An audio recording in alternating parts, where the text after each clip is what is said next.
Good morning, everyone. Welcome to RE Journal's Breaking Through the Disruption webinar series. We've got a great event today. Been looking forward to this since we first set it up about a month ago. First thing I got to do is thank these sponsors. I do this probably ad nauseum and too much, but we are in the live event business and the publishing event business and publishing a business. We couldn't have pivoted into webinars without help from our sponsors. So thank you, Northmark Capital, KeyBank, Bridgewater, and SIOR. Without sponsors, we would be all left in the dark and wouldn't be able to bring you these great events. This is us. For those of you that are new to RE Journals, we publish 6 different publications in 17 different states. Red News in Texas, Minnesota Real Estate Journal, Illinois Real Estate Journal, Midwest Real Estate News, Chicago Industrial Properties. We are scheduled to do live events again. We have got a couple in July and we've got a bunch in August, so hang tight. I'll bring you information on that. If you're watching this online and you have connection issues, at the top of your screen, there's a button that says reconnect. I'm looking at our server and showing 5 bars. So if there's a problem, it's probably you and not me. Hit that reconnect button. That solves 98% of your problems. If that doesn't work, Google Chrome is the best browser we found. Try using Google Chrome. If that doesn't work, simply close out your browser, open it up again, or go to your cell phone or tablet, and you can do it there. On your right, if you're on a computer, below you, if you're on a cell phone, is the chat room. Keep that open, and you can chat with other people, enter your name, state, where you work or what you're working on, and people can talk there. This is also where you will ask questions of our panelists. So in here, you can pop in a question. I'll make sure that they get to it. Polls, if I ask a poll, it'll pop up. I'll probably do something here in the middle. So you'll just see that on your screen pop up, answer it, and close it back down. It'll get you back to the chat room. We do record all of our events. rejournals.com/videos is all of our past events are on there, which is about 40 of them right now, and this one will be added there later this afternoon. So if you have to jump off or you want to send this to somebody because you think it's great information, go into our YouTube channel and you can find it there. Okay, today we have Critical Capital Markets Update. Like I said right at the beginning, I've been excited for this for a long time. So I'll give you my background real quick, guys, and then we'll do yours. I am a former attorney, CPA, investment banker. I held too many licenses to keep up the continuing ed.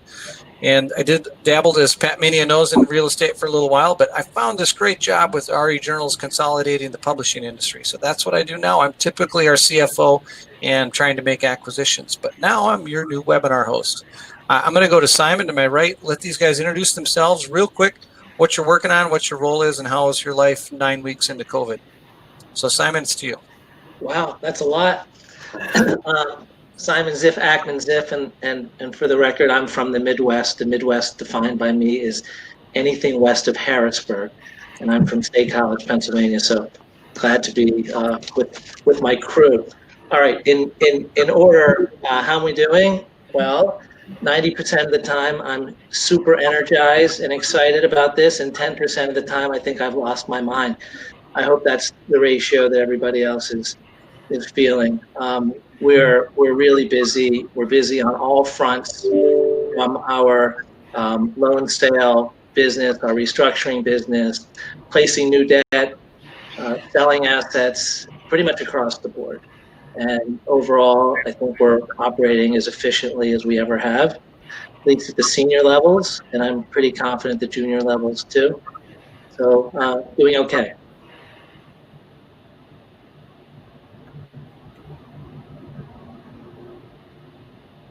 Can't hear you.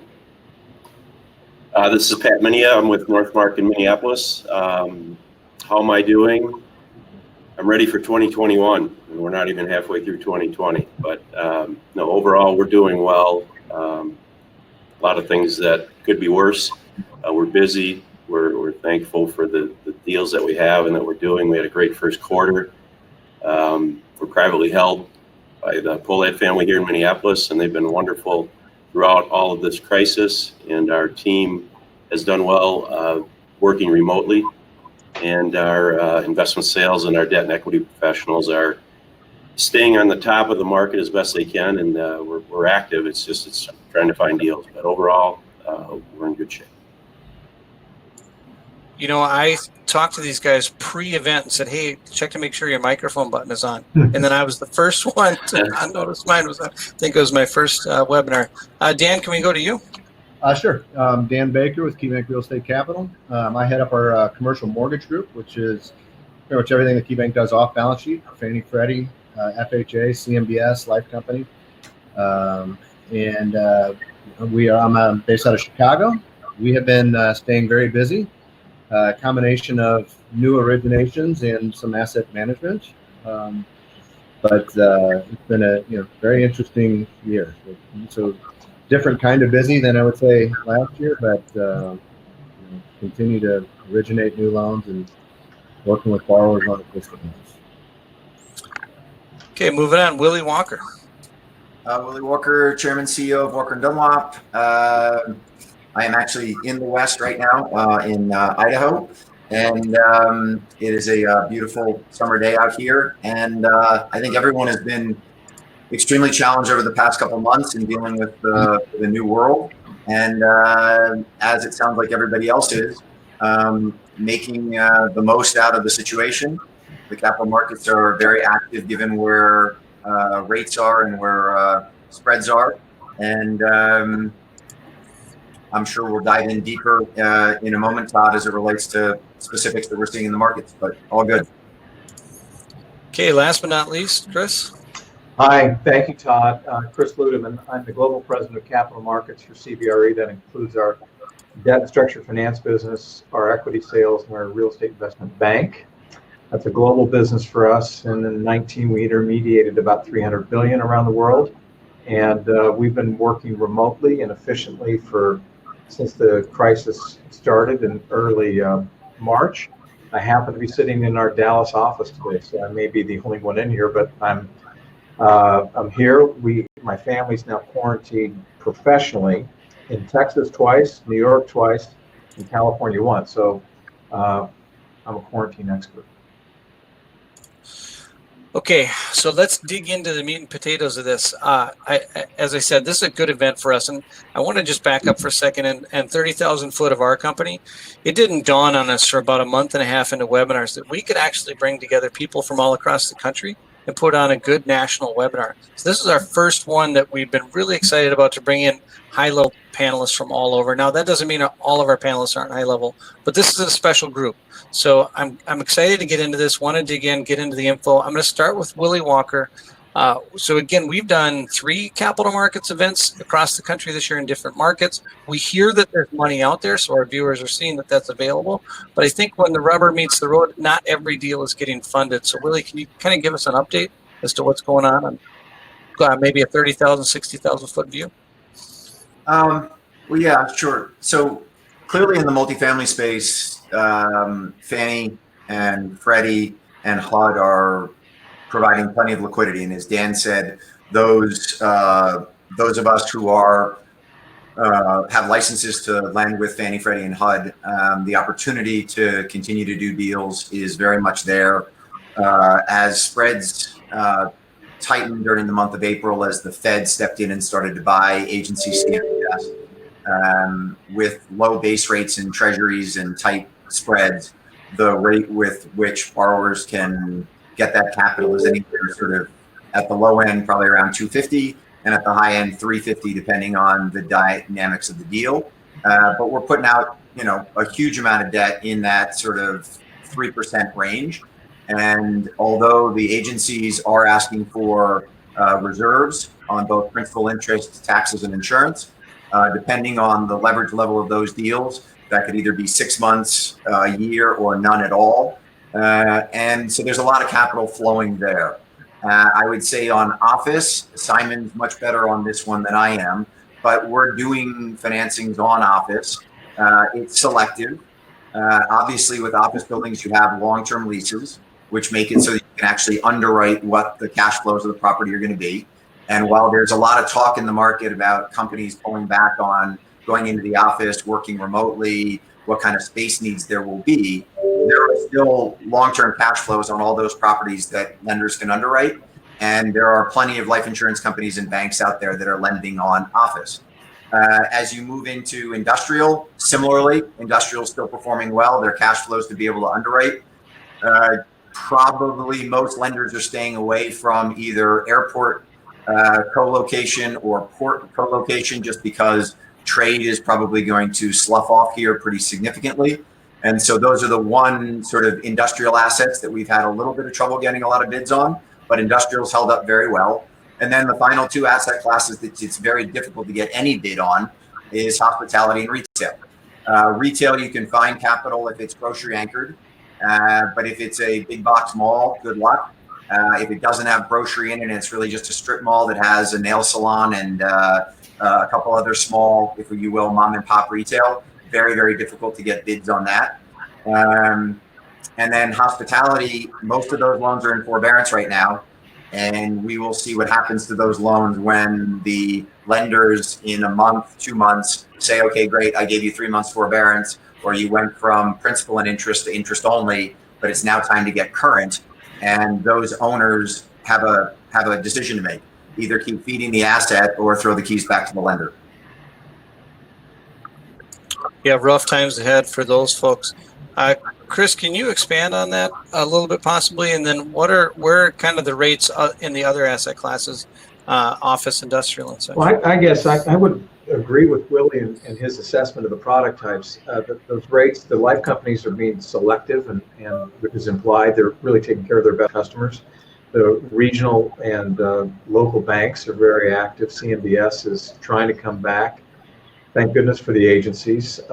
So I guess the things that we're thinking about a lot as we look at both our equity and the debt business is, the durability of the income. That's certainly been something that has been challenged, but I would say across the board, as April rents came in and May rents came in, most of the asset classes, including retail, did better than we expected, on a relative basis. We've had a tough time about mobility and getting people to and from assets and in and out of assets. And certainly capital flowing around the world has been unable to be as mobile as they would like. So the capital flows have been a little more restrained. We were concerned about liquidity in the debt markets 3 or 4 weeks ago, but as Willie intimated, and I'm sure Simon will mention, and others, that's really started to thaw. So there seems to be adequate capital. I think the real issue today that we're dealing with is how does an investor price risk? And certainly on the equity side, and I think there's going to be a period of time where there's really going to be price discovery. And it seems as though core, long weighted average lease terms are attracting the most capital. Private capital's been active, but I'll leave it at that and respond to other questions as others do. Well, real quick, let's just talk about that price discovery for a second. What's the time frame on that? Are you seeing deals close right now that the price has been adjusted on? Well, I would say, is that directed to me, Todd? Yeah, go ahead. Things that we had under contract pre-COVID, the vast majority of those traded at the contracted price, and there was very little to no retrading. There were exceptions here and there, but generally speaking, we're still closing deals every day. We're still closing debt deals every day. Just the volume and velocity of them are down. I would say if you look to economies that are ahead of us, if you look to China and Germany and Korea and Japan, as markets have come back, I would say the price differential pre-COVID to current for something that would be core with a durable income stream, it's 0 to 5% difference. But if you get into the value add product, I would say it's probably 10%, 10 to 15. And if it's out of the first or second cut of the fairway and needs a lot of capital, you could have, price discovery that'd be 15 to 25%. So we'll have to wait and see what happens here. My guess is we're going to see a lot more equity launches as the summer continues, but probably a very active fourth quarter. Okay, so price discovery might occur third quarter, and then the activity kind of takes 90 days from then. Sort of. We'll just see how things bid. But I think that if you take, Willie was talking about the industrial business, we'll still launch core industrial today, but if it's value add, those things are kind of on the shelf for a while. I think we have 70 deals that are waiting to launch that are industrial value add, where 6 months ago those things would have traded very robustly and be highly competitive. But anything that's got small bay warehouse or small businesses in there, people are concerned, as are those that are depending on a lot of rent growth. So, Daniel, can we go to you, or Dan? I'm sorry. I'm looking at my screen. This is Daniel. Yeah. Can you talk a little bit about what's been spoken about before, agree, disagree, but also durability of income? Do you worry that the federal stimulus has allowed us to keep this myth up that everyone's got capital available to pay their rent and keep rent rolls up? Yeah, we've continued, to be really busy in the Fannie and Freddie space. But as you're originating those loans, we're digging down deep. We're talking to property managers. We're trying to get, hey, do you know how many of your tenants have been furloughed?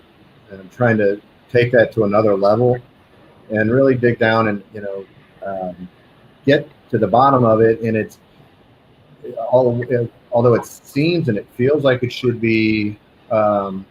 The market should be worse than it is. We're not.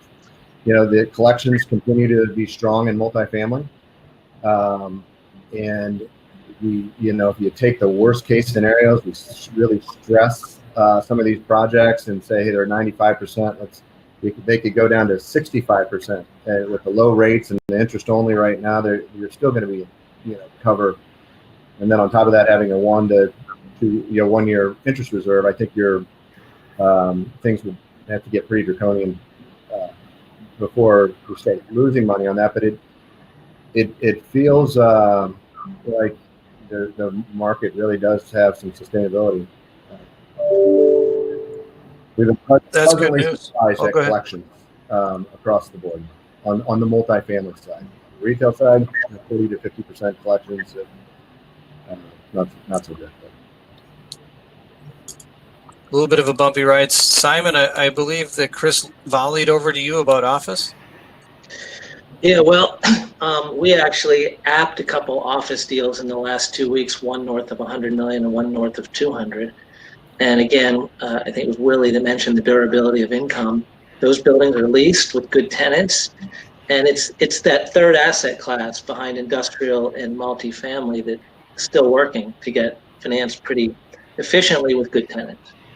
So office is good if you have good projects. And the stuff that we've financed in the last week, we closed 4 loans.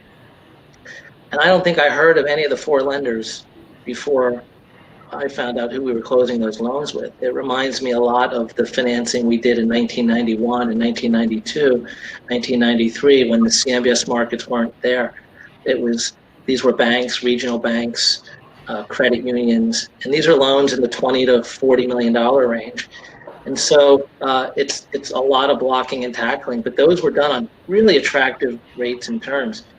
So the money's there for the right deals. It's really attractive because the base rates are low and spreads are pretty attractive. And we're in the market on all asset classes. So our business is a little different. We're more of a boutique firm. We do 100 deals a year with 50 people across the country. And it's all asset classes. We're in the market on retail right now, believe it or not. One of those loans was a $24 million shopping center in Ohio with the lender ended up being a tenant in the center. So you have to be really resourceful today and turn over every stone to get deals financed. And fortunately, we're having some success in office. And of course, multi, as everybody mentioned, the banks are still pretty aggressive for multi.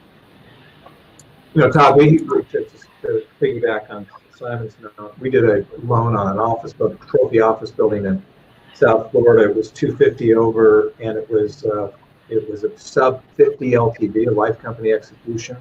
But interesting, we had a co-working tenant in 30% of the occupancy, and the lender, the life company, gave 0 credit to that income stream, which I think is interesting to note. Well, I want to get to what we're doing in the future and quit talking about the past, but I got to get to Pat Minia. Pat, I know you service a decent-sized portfolio. What is the health of your loan servicing group and your prospects coming in? Our portfolio, we've got about $60 billion, probably 60% agency, 40% life company. And the durability's been good. It's the property types you'd expect of retail and hospitality have waved the flag first. And our challenge has been kind of deploying our servicing group to work through those deals. The life companies, haven't really come up with a uniform approach. So we got to take each deal one by one. And so that's eaten up a lot of time. And that's also for the life company, new production people, they've been helping out with the servicing and assessing these situations. And so, they've kind of been all hands on deck. And I think that's part of where their focus has been to date. But overall, we're very pleased with how our portfolio is held up. We don't have a large student housing or exposure. It's some of those areas that are probably a little more problematic right now. It could be. We see going forward, like everybody else, we're getting to the end of the forbearance period. Some have been three months of interest only. Some will be 6 months principal and interest. But those, we're seeing how those go, and the lenders are concerned if it's enough time for people to get out of it. But having that as a backdrop, they also are coming out to us talking about new business in the future, and they're saying, what can we do? Unfortunately, they're all looking at industrial and apartments. We're trying to help them get to grocery anchored retail and other property types like office. But I think the corporate spreads have come in thanks to the government, and so alternative investment of a mortgage is appealing to them. It's just they're trying to figure out how to sell their investment committees to do new business when they're, on the other hand, working out deals that are having issues. So there's a little bit of a back and forth there internally with some of them. But overall, they're looking to put money out, and they're trying to find deals. I have a question for Pat. Todd, can I ask Pat a question, follow-on question? Yeah, absolutely. On the deals you're servicing, on the more problematic ones, what do you think happens if it's not performing for 3 months? They're already coming back looking for another 3 months. When do you think the lender pushes the button to have you guys take them back? Well, I think it really depends on the asset class. I mean, a hotel, everybody realizes that's just out of everybody's hands. It's an operating business. Lenders don't want to own those. They're going to work with those people as best they can because it's a specialty business. I think, again, part of the problem is it's been so deal specific, borrower specific. If you have a property, part of the things I've heard is if we had one borrower ask us for relief because half their tenants weren't paying rent, but they got $100 million in the bank. We're not going to give them relief. We expect them to step up. That's equity risk. So where you have an individual, maybe he's got 3 retail centers and kind of waves the white flag, I think they'll step in at that point. But right now, I think they're trying to work with people, and they really don't want to take it back. From what we can tell, they're trying to work with the borrowers. Well, Simon, thank you for pivoting for me. I want to turn this into a boardroom discussion where we're all talking off of each other. So as we go through the rest of this topic, feel free to jump in, ask each other questions, and just raise your hand if you want to talk. But the next thing I want to get to is what is this recession? How is it different from others in terms of real estate? And how do you see us working through it differently than we did the last couple down markets? Anybody? I can take that a little bit. It feels like we're using the 2009 playbook all over again, but it's different because of the hemorrhaging in hospitality and in retail. We didn't go to zero, or we didn't have tenants skipping out on their rent in 2009 like we have now. So I think that's one. And two, there's so much equity capital. Our business is centered around our joint venture practice, and there is so much equity capital in the market now, 300 to 400 billion, ready to pounce on opportunities. There was very little liquidity in 2009. So to me, those are the two differences: how hard retail and hotels are getting hit this time versus last time, and how much equity capital is around. So how does that play out? I think there's a floor in how far we're going to drop in each asset class, and again, I don't know what that is, and whether it's 5% or to 10% in multifamily or 15 to 20 in office. I expect many investors to step in and start to buy as soon as we hit those points because they're there and they have to deploy capital. So I'd be curious what other people have to say. I think one of the biggest differences is if you look at the amount of leverage that has been taken on for a variety of assets, if you put retail and hospitality aside, there's not a lot of distress relative to over leveraging, not that we've seen. And so consequently, lenders have been pretty responsible during the last run up. But I think what we've got today is, we got an occupancy problem, and not so much and particularly in office buildings. It's things that are going to be very different this time. How do you get people in and out of office buildings, and how do you make sure they feel safe going to work? I think that'll take some time to work through the system. And I, for one, don't think that there will be a long-term detriment to office occupancy. I think there's going to be there's going to be less density. So I don't think people are going to give up a lot of space, in my opinion, but it's going to take a while to get back people into the space. Say, Chris, building on the office real quick, there's a question from the audience. Susan Branscombe, I hope I'm pronouncing that right. Seems to be quite a bit of optimism in office. Where do you think the market will be next year in terms of vacancy? Will working from home hurt, or are there forces that may even that out, such as social distancing? Well, maybe I'll take it and others will respond. First of all, I think clearly vacancies will be up next year, and there won't be much rent growth in the next couple of years. And so I think that's going to impinge upon how values are how you price risk and how you price opportunity. The second question was what? I'm sorry. When we're with more people working from home or vacancy, do you think that's going to affect vacancy? And other people have said with social distancing, some corporations are going to need more space. So do they balance out? My guess is they're going to balance out. After we get to the near to intermediate term, I think we're going to go back to basically business as usual. That's my best guess. Because it's hard to build a culture remotely. It's hard you can do tasks. It's hard to keep productivity up. And I believe that people, to have it, if they want to be with each other, they want to work in collaborative groups. Now, some will be exceptions. I think there'll be more working at home periodically, but I don't think that's going to be a fundamental shift that would be material over the long term. So anybody want to get back to what makes this recession different than the last couple? What are we doing differently now? What's the playbook?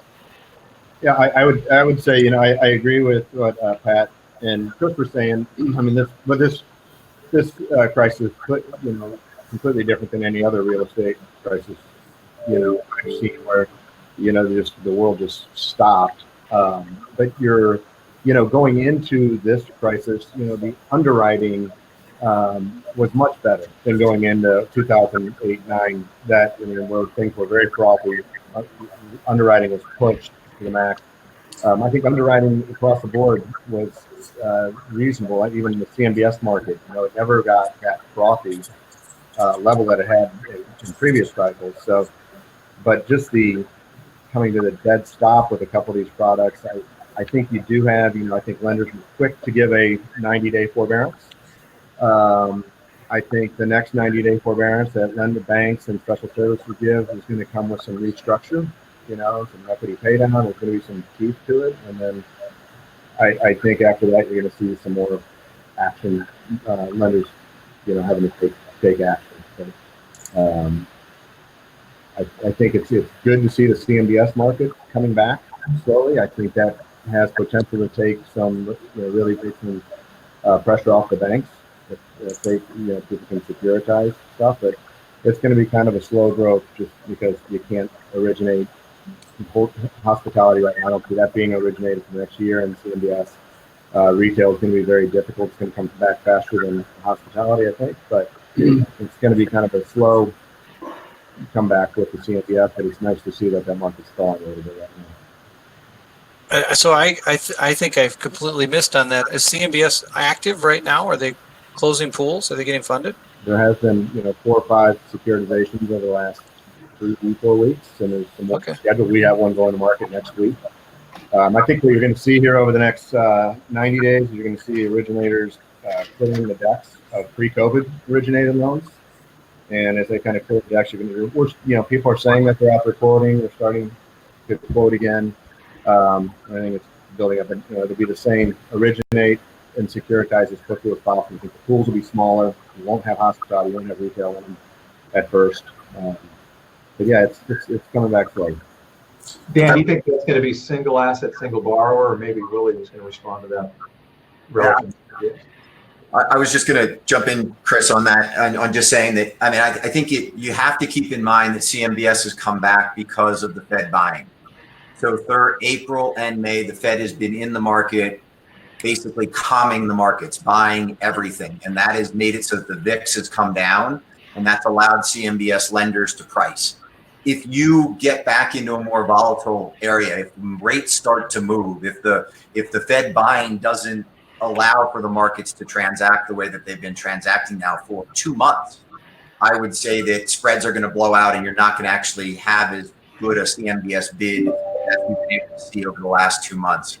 I think that just kind of talking about the market and what we've seen, I would say I think I have a little bit more pessimistic view, I guess, than my colleagues on this call. I wish I wasn't in the position or the frame of mind that I am right now, but I think that what we're seeing is this immense amount of liquidity that the federal government has put into the markets give us a false sense of security. The banking system is clearly much, much better capitalized today than it was in the great financial crisis, which has allowed banks to work with borrowers both in the commercial real estate space, but also in the consumer credit space. So lots of credit card bills are being deferred right now. And if you don't get another stimulus bill in July that allows for the CARES Act to either be extended or some new stimulus bill, the immense amount of liquidity that the federal government has put into the market is going to dry up. And that is going to then have defaults in the credit card market. It's going to have defaults in the car loan market. It's going to have defaults in the student loan market. And all of that is going to put downward pressure on rents.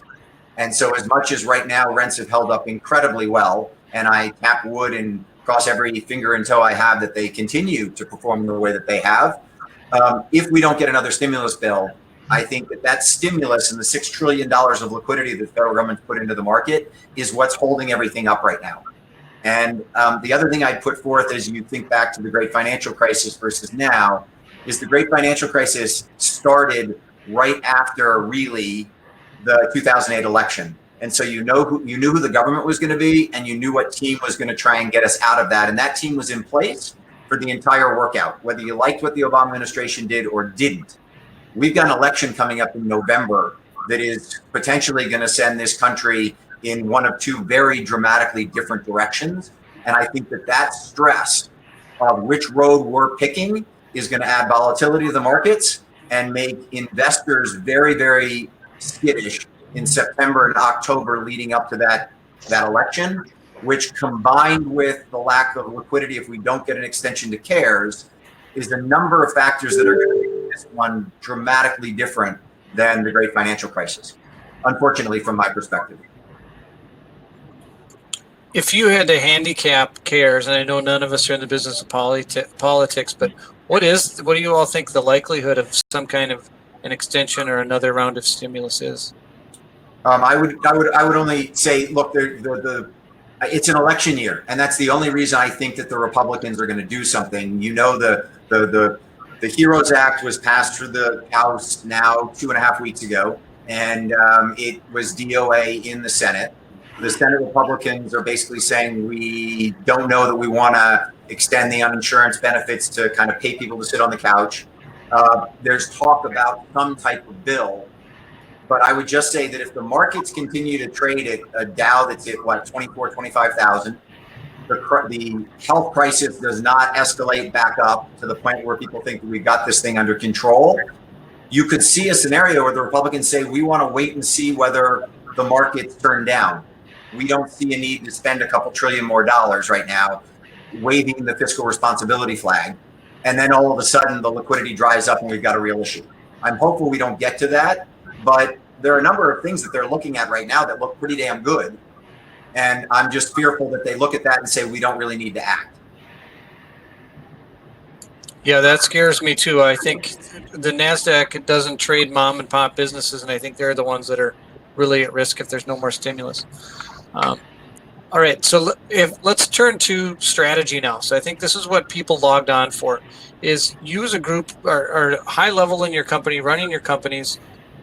What advice do you give to people running a similar company, or more likely, what are more pertinently, what are you giving your clients advice? If they're looking at their portfolio, are there opportunities coming down they should be looking at? Are there workouts they should be working on? What kind of corporate strategy advice can we give to others? Anyone? I'll go. Well, first, everyone's in a sort of defensive mode, obviously, and they have to deal with their lenders and their servicers. Our advice to them is be really thoughtful and strategic in those conversations. We've been in the middle of many of those, and there's a lot of difficult communication going on, and sometimes you think things are happening that aren't happening. We had one example last week where our borrower was told his deals were kicked to special servicing, which is what he wanted. It's what he requested. But when we went to the special, we found out they hadn't been kicked yet. And so they were just hearing one thing, but something else was happening. So that communication with the servicers and special servicers is very frustrating for borrowers today, and they need to be thoughtful and strategic. That's on the defense side. On the offensive side, I think you have to be patient because things will probably get worse.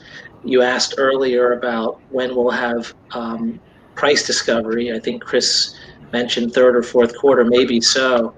But if you remember the last time around, it might take a little longer before sellers get realistic. But there will be opportunities. And there, like I said earlier, there's a lot of equity out there. And you may need corporate equity, which is available today to get you through the next year or two. So that's something to consider. Whether it's across a portfolio of your assets or across your company or across both. The corporate preferred piece of paper is something that we've been spending a lot more time on now because it's necessary, particularly in those industries where tenants aren't paying and you have tough decisions to make. Are you going to support your asset? Can you support your asset without capital calls or in addition to capital calls? So looking into seeing that you have enough cash to cover your current initiatives and your growth initiatives over the next 2 or 3 years is really important. Make sure you understand what that is.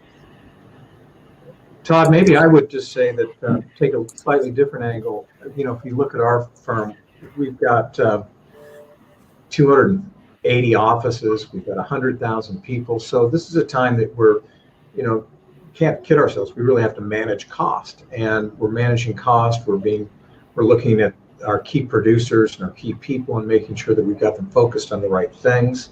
But I would also say for those in the industry that have a good balance sheet, we're going to have opportunities for growth. And we're again, like, how do you price risk? How do you price growth? So I think this is a time when there's a greater light on your very, very best people who provide the very most exceptional advice to people, and they are going to be in higher demand than ever. And people that don't have an articulated value proposition in our industry and in our various companies will have a harder time competing, because this is a time when our best clients need really thoughtful and insightful advice and data. And any of us can talk about anecdotes, but data-driven decisions, I think, will become more and more important, both for internally at a corporate structure like any of ours that are on this call, but also with our clients. Tell them really what's happening by the data. Yeah, I would say with our team, the key that we've talked to our people about is be available, be a source of information, be a consultant. You're going to be out on the front line talking to borrowers. We want to know what the equity is doing. We want to know what the debt is doing. We want to be there to read the green shoots or to see the tea leaves that when things are starting to turn, whether it be price discovery or some recovery of some sort. So consult first, and I agree with Simon, letting your lender know what's going on if you have an issue, communicating, getting to them early, don't be reacting. Lenders appreciate that, especially if it's a good plan, and they'll work with you. But when you come in kind of defensive, or you're coming in, with a hammer, it doesn't get received as well. So we're just telling our folks to talk to the borrowers, consult them, and advise, and then keep everybody informed. And it just turns into a better situation, and usually more deals and relationships come out of it. Willie, I want to ask you a question. Your outlook is almost identical to mine. I'm a little bit pessimistic. Maybe that's just my nature, but what are some of the silver linings you might see or might be telling your people to look for?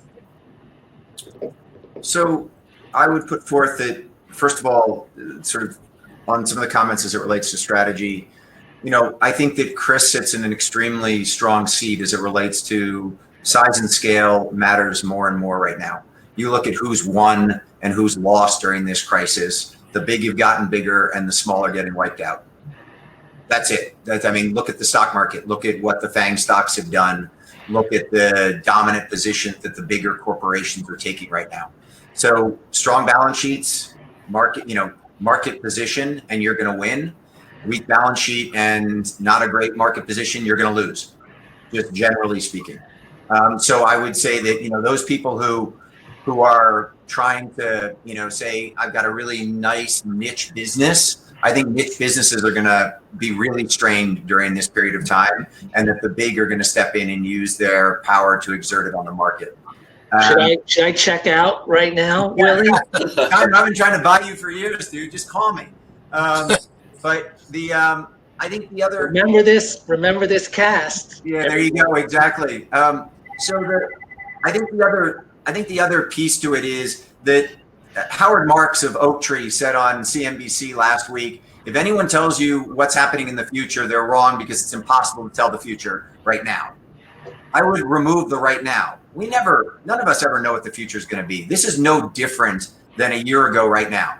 Yeah, there are more externalities out there right now. We've got a pandemic going around the world that none of us have ever dealt with before. We've got rioting in the streets that some of us have seen before, but not to the degree that we're seeing right now. But the point being is that everyone is so focused on their business right now that I would actually tell you that people are going to make better decisions now than they made a year ago, because they're looking at every data point. They're focused on the markets. They're focused on their tenant base.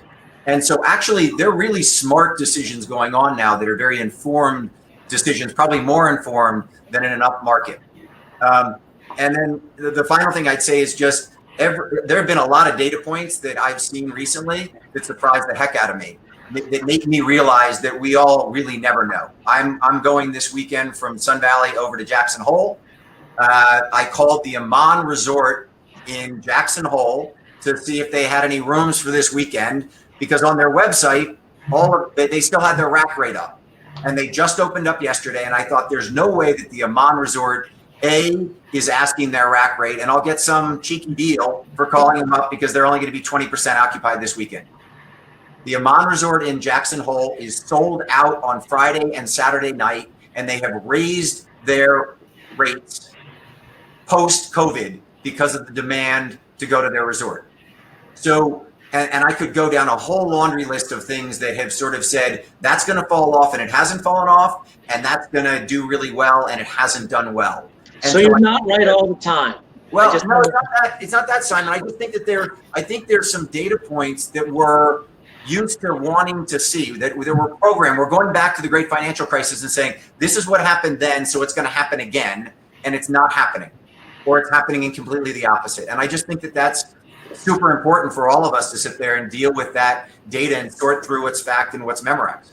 The other thing on that point is we have a group of really successful people who are making assumptions that we make every day on hiring and investing. And it's so hard to make assumptions today about the future.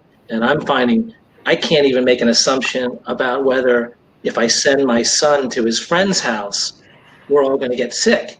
Right? I can't make an assumption today about anything. I do find that's the most challenging thing today.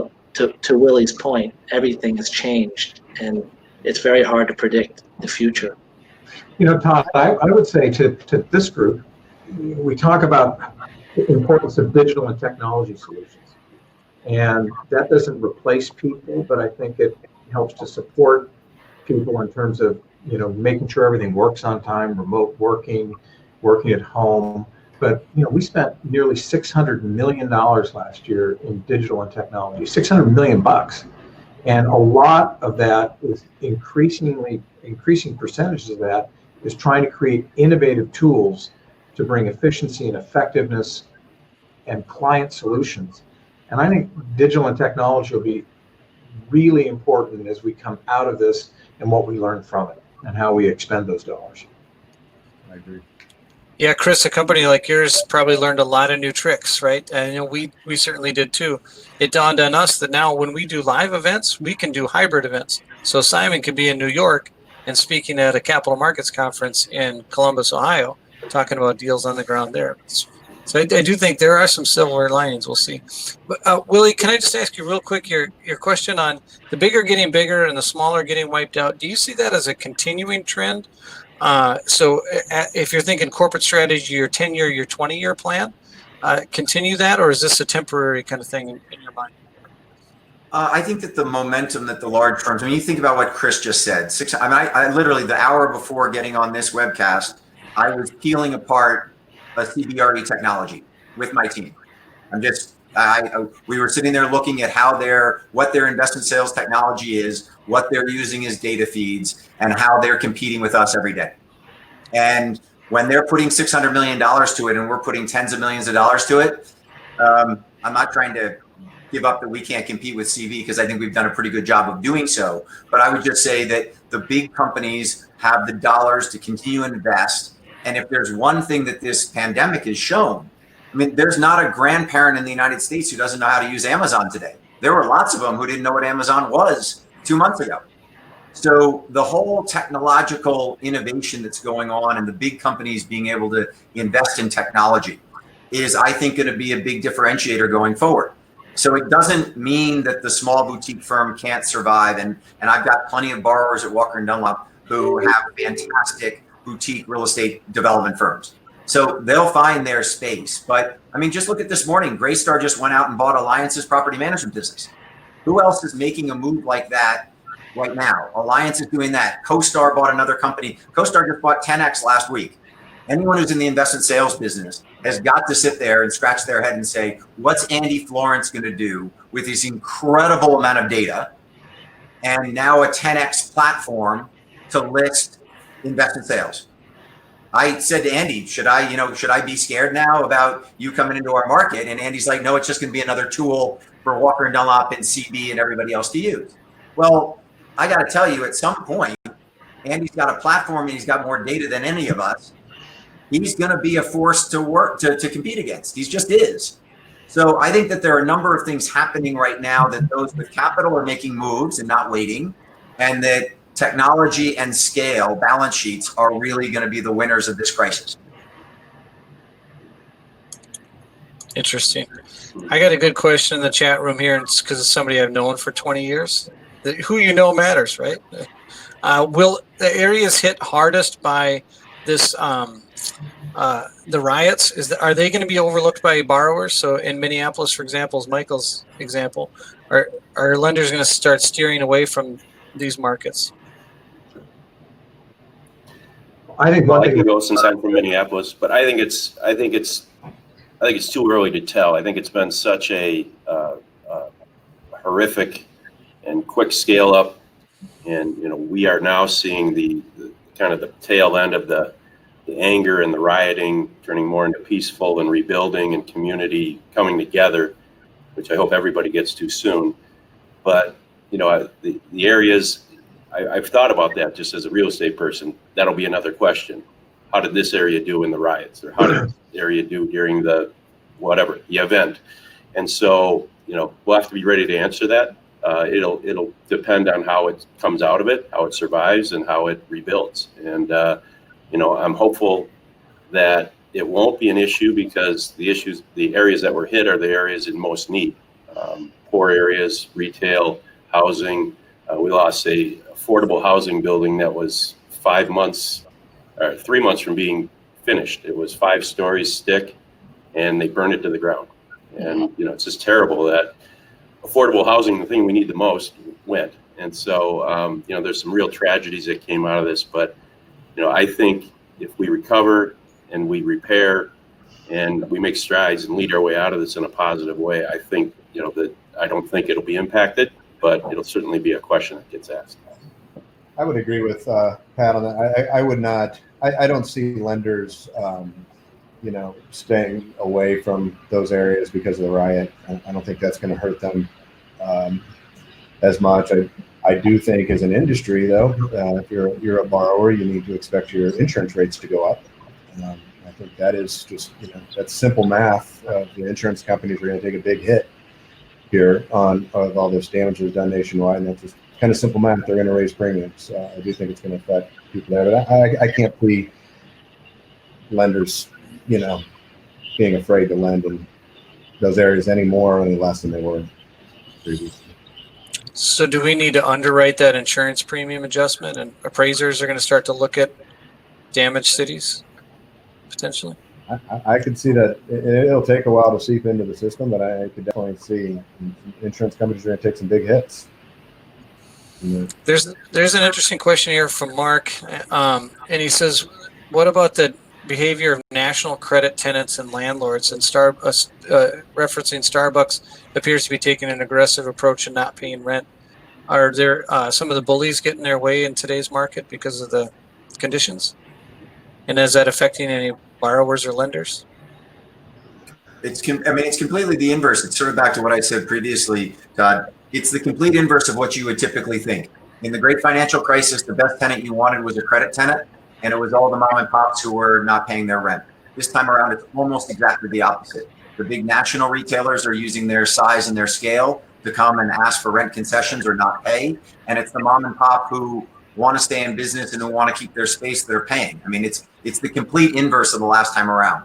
So those big credit tenant operators are using their size and scale to ask for concessions, and guess what? They're getting them. I would also add to that you've got two different types of occupiers out there: those that really need help, and those that are using the crisis as a weapon. And I think that's what Willie's speaking to. And I think people have long memories. Landlords will have long memories. Tenants will have long memories about how their landlords treated them and vice versa. So I think we've got to look at things over the longer term. And the request for forbearance, I think, has to be generally underwritten by need. And if it's not, I think people will see a big change in their relationships as time goes on. I do think one of the outcomes of this is leases will have completely new clauses and definitions in leases about that would be around a pandemic that we've never even considered. They're going to be likely to rear their heads in agreements between landlords and tenants, just as one example. All right, we are running low on time. So what I'm going to do is go around the horn, the Hollywood Squares one more time. Let everybody do kind of final comments, but there's a lot of things we didn't cover that we could have covered. So make sure if there's something that we missed that you want to talk about, that you hit it now. There was also a question about bridge lenders, so feel free to pick that one up.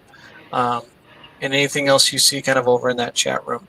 Let's go first to Dan, and we'll work backwards from the way we did intros. I think it was Pat that mentioned how borrowers, how they're dealing with their lenders is important, and the approach that they take. I think it goes along also with what Willie says is the bigger getting bigger, and that's a lot of and from a borrower perspective, the bigger getting bigger because they have access to capital and they have banking relationships, so they have ability to get money. That some of the smaller, more regional people might not. I think from a bank perspective and from talking to borrowers, I think banking relationships, lender relationships are more important than ever in times like this, and having relationships, it matters when times like this get hard and people need some help and need some relief. And how you approach that, even with the servicers, we're one of the largest special servicers out there. Even how we see the borrowers, special servicers are fairly limited in what they can and can't do, but it makes a difference if there's any gray of how that borrower acts and how they work with the lender. It matters. So I encourage borrowers to think that way. That's solid advice. Chris Ludeman, where are you? I would be very brief and say that there's this expectation there's going to be tremendous distress in the market, and it may come, but I think it's going to take months and months and months come through the system. And if I were to be a betting person, my guess is there'll be a lot less of it than most people expected. Interesting. Willie Walker. I guess the first thing I'd say is that thanks for having us on, Todd. And we are 6 white males, and there is civil unrest across the country today because of race relations in America. And I'd only put forth that to all of us who are hiring people and training people, for us to double down on our efforts to bring in people of color to our firm, so that 10 or 20 years from now, when Todd pulls together 5 executives, that there's some diversity on this panel. The second thing, we didn't get on it much, but I would say student housing actually is looking like a really good asset class to be in, because I think universities are going to go back. They're going to thin out the ranks of people who live on campus, and that's going to drive a lot of people off campus. And I actually think we're going to be very surprised by the strength in off-campus student housing in portfolios come the fall. Movie theaters, we didn't get to talk about those, but my sense is that movie theaters, this is the perfect pivot from movie theaters being places that people like all of us on this call go to watch premieres, that the premieres will be streamed, and that kids will be going into movie theaters to game, and that will be this is the pivot point from the old generation of movies to the new generation of gaming and virtual sports. And then the final one is, I think a lot of people have been down on shared office. I think that shared office actually is going to, not WeWork. I think WeWork is still going to have a very difficult time as a company, but I think shared office is actually going to do extremely well, because people don't know their space needs. And as a result of that, rather than going and signing a 10 or 15 year lease, they're going to use shared workspace to try and figure out how many people come in and stay at home working remotely. And that will drive a need for shared workspace in a safe environment over the coming 6 months to the next year or two. So I actually think that asset class does pretty well. I'm really glad you brought up diversity. I always forget to mention this. We take it very seriously. You're right. All of our panels are 6 white guys, 5 white guys, 4 white guys. It's the old guard of our industry. We're working on starting what we found is that female speakers and our speakers of color are less comfortable public speaking. They've had fewer opportunities. So we're trying to start a virtual Toastmasters to get those people more comfortable speaking, and they'll be able to accept more speaking engagements like this. So if anybody watching right now is interested, or you all have any employees that would fit that program, have them reach out to me, and we'll get them some practice. Mr. Minia, to you, final thoughts. I would echo the relationship side of things that we need to think about. We are, as we coach our borrowers, we're also coaching our lenders and reminding them that people will remember how they treated their borrowers, the ones in need. And when we come back out of this, there's going to be plenty of capital and people will have choices. So we're trying to make sure everybody remembers that, how you act will be remembered by everyone. Quickly on debt funds, the debt funds, a lot of them are still frozen.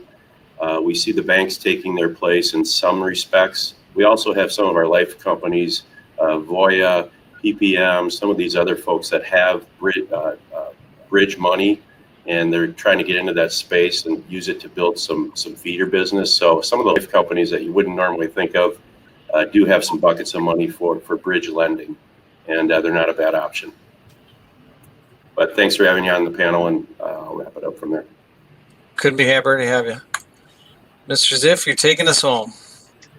Oh boy, that's pressure. Well, thank you, Todd. I appreciate the opportunity to be here today, and I think that your point and Willie's point about diversity, we'd be remiss in not touching upon that. I woke up this morning and said, I don't know that I want to be on a panel about real estate finance today. It feels really uncomfortable to talk about it with the news last night and today, and the discussions we've had at home. And but we're here, and hopefully we can be helpful to people, and real estate will continue. I would say the financial markets are going to be incredibly challenging over the next 6 and 12 months, just like they were in 2009 and 2010. And it's important to be really creative and resourceful in this environment to get deals done. You need to turn over every stone and leverage every relationship you have. And that's what we're trying to do today, and I think that's important for borrowers to understand. And a lot of greatness came out of 2009. Firms intermediaries, developers, entrepreneurs. So if you stay focused and work really hard and creative, you can be in a better position than you were 2 years ago. So I'm encouraged, if people are working hard and focused, that they can come out of this in a great spot. I love how you ended that. This is our 40-somethingth webinar. I can tell you from doing these, real estate is going to come out in a better place than it was before. That's why I don't feel like, I agree with you, Simon. It's a tough time to be just talking real estate finance with a bunch of white guys, but we are making ourselves better. And this group of people right here is making the real estate industry better. So I'm excited, to be honest with you. It's going to be a bumpy ride. I think we're all going to have days where we wake up and wish that things could go back to 2019. But I think when we look at 21 and 22, we're going to be better for going through it. I got to do a couple of housekeeping items, and then we'll sign off. We have more webinars coming up. This top one, is for any of your clients that are high net worth families. This goes back to my early days as a tax attorney. There's other parts of the tax code besides 1031 that are great real estate strategies right now in a market like today. So we've got 5 high-end people that are going to talk about different strategies other than just simply doing 1031s. And then we've got a national panel of industrial CEOs as well on June 11th. So look for those and some other webinars that are coming up. Again, we've recorded this. It's on our YouTube channel. Go to our website or go to our YouTube channel. You'll be able to find this webinar and watch it again, or any of our other webinars. And this last slide is, we are here for you. Whatever you need, we're still in business and we still want to help you reach your customers. So thanks, gentlemen. This was a fantastic event. I hope we can do something like this every year and bring guys together that are in different parts of the country, and gals and people of color, and continue to grace everyone with our information. So thank you. Signing off. Have a wonderful day. Thank you. Thank you. Thanks, everyone.